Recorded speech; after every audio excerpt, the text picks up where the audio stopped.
Welcome back. Time now for The Law Down, where personal injury attorney Brooke Goff shares advice on important legal topics. Today we are talking about dog bites, what to do if that happens to you. Brooke, welcome back. Thank you. This is an unfortunate situation for people, especially as it gets nicer outside, more people walking, jogging. You see it often. You do. You see people jogging, walking, but also the weather's warmer, so people leave the dogs out longer, right? So they're kind of roaming in the yard.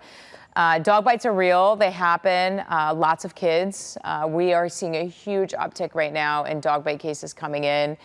And we see a lot of them surprisingly to us, inside of homes. So, every season's different, but a lot of times you see them happen outside the home, right? Spring is here, joggers are running, whatever the case might be.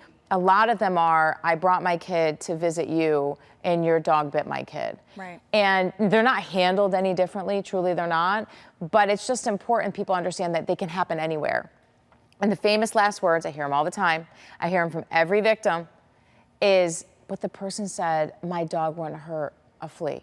The victims, the dog owner said, the dog is the friendliest dog, would never bite anybody.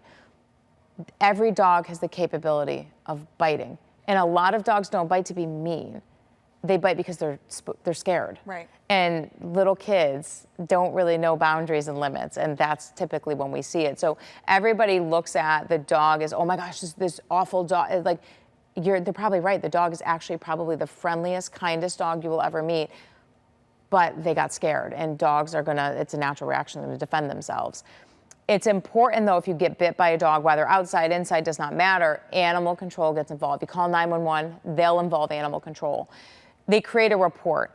Animal control is going to identify who the owner of the dog is, keeper of the dog is.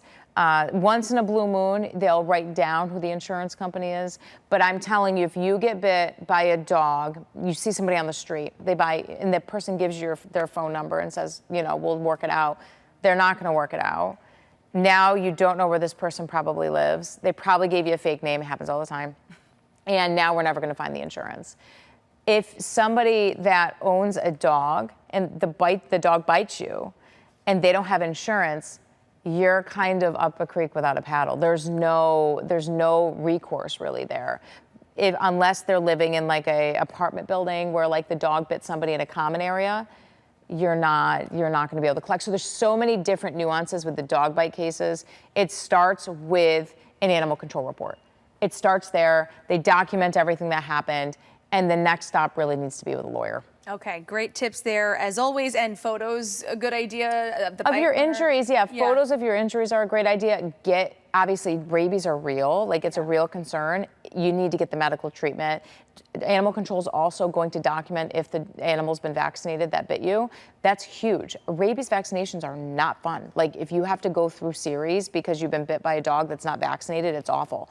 Right. Figure it out. Make sure that you're not going through unneeded treatment. And again, how do we do all that?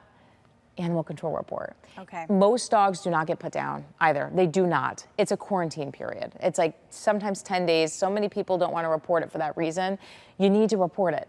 The dog has a bite history that needs to be reported, but also the owner at that point will be forced to quarantine the dog and may have to go through behavioral classes, whatever. But for Connecticut to have a dog euthanized, it has to be really bad. All right. Well, great tips as always, Brooke Goff. We appreciate your time. GoffLawGroup.net. If you would like to learn more, we'll have the details on WTNH.com as well. We'll be right back.